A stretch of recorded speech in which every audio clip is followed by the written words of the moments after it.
Viva Kenya, viva! Viva! Viva Embakasi, viva! Viva! Viva Uganda, viva! Viva! Viva East Africa, viva! Viva! Viva Africa, viva! Viva! People power! People power!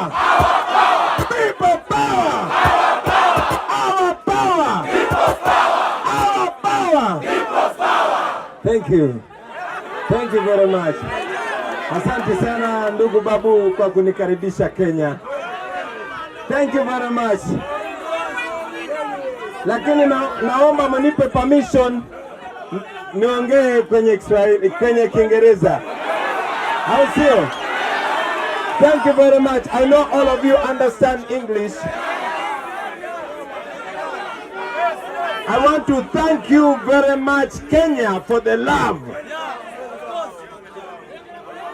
I never knew that we were very close to each other in the heart.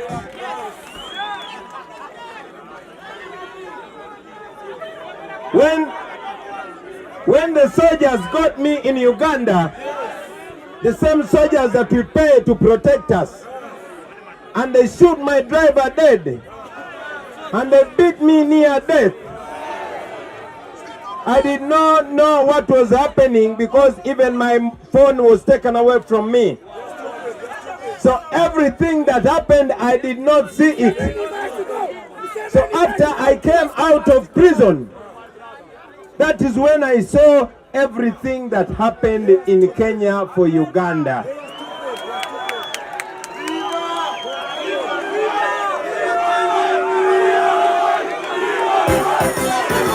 Pull up, student.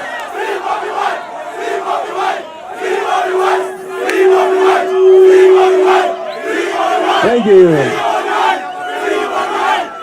Asante sana wandugu. Asante sana.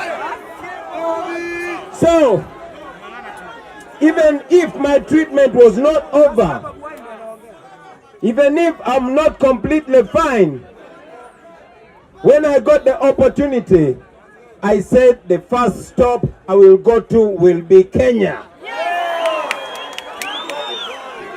And I thank my comrade, Mheshimiwa Babu Owino, and the young parliamentarians of Kenya for inviting me to Kenya.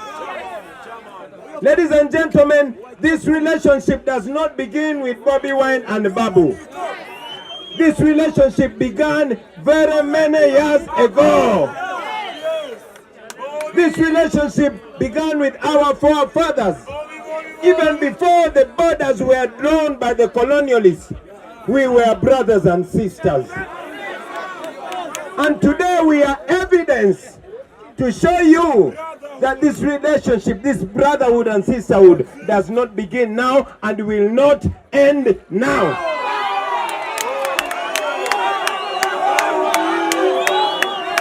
But my brothers and sisters, I want you to know that this brotherhood has been abused by the old people. I want to remind you that in 1983, when I was only 1 year old, President Museveni came to Kenya secretly because there was a dictator in Uganda. He came secretly asking for guns to go and fight the president in Uganda so that he can become president. And listen to me, and Kenya supported him like all other countries because he lied to them. He told them he was bringing a fundamental change in Uganda. He told them he was going to give freedom to the people of Uganda. He was my age. And when you give them guns, when you gave Museveni guns, he started the war. And by the time he became president of Uganda, more than 500,000 Ugandans were dead.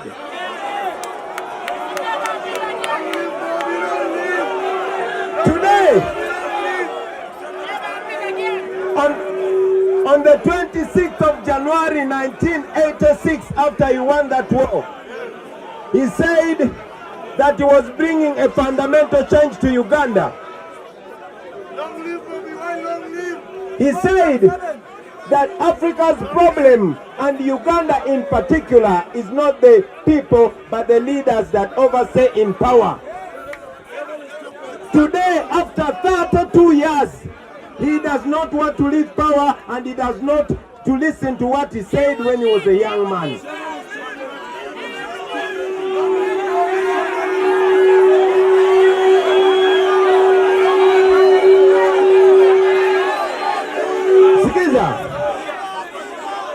So today, my brothers and sisters, we come back to Kenya. We don't come secretly, we come publicly. I say we don't come secretly, we come publicly. And we don't come to ask for guards because we don't want to kill anybody. We come to ask for your brotherhood and your solidarity.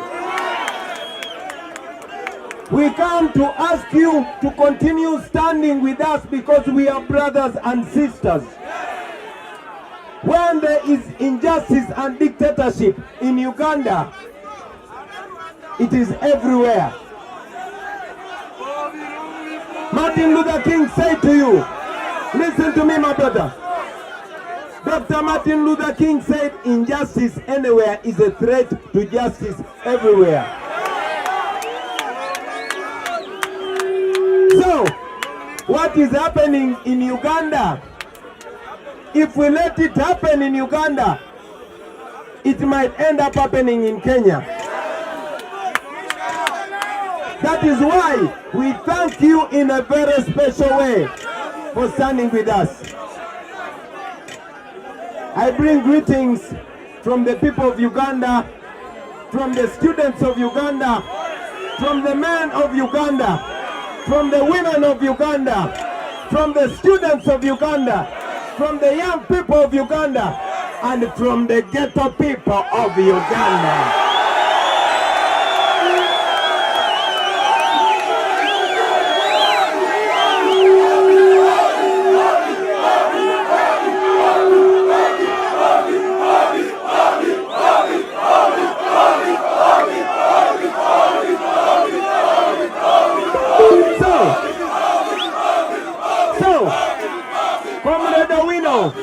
Has already told you that the young people are the majority in the whole of Africa. The young people of Kenya are 70%. Do you know how many young people we have in Uganda? They are 85%. And yes, Africa is the youngest continent. Africa is very rich, but Africans are very poor. You know what the problem is? It's because we have leaders that don't care about us. Our problem is our leaders. And so we must not trust the people that keep lying to us. Young people are the future of Africa. Not only wanting power, ladies and gentlemen. We come to you not because we want power, but because we want to involve everybody. Because we want to change the mind of the African. We want African people to be confident.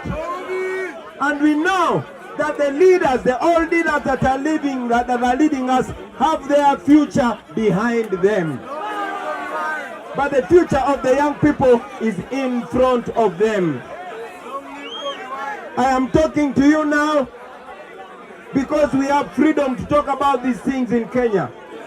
I am going back to Uganda tomorrow. And I know that because they tried to kill me on the 13th of August, they may try to kill me again.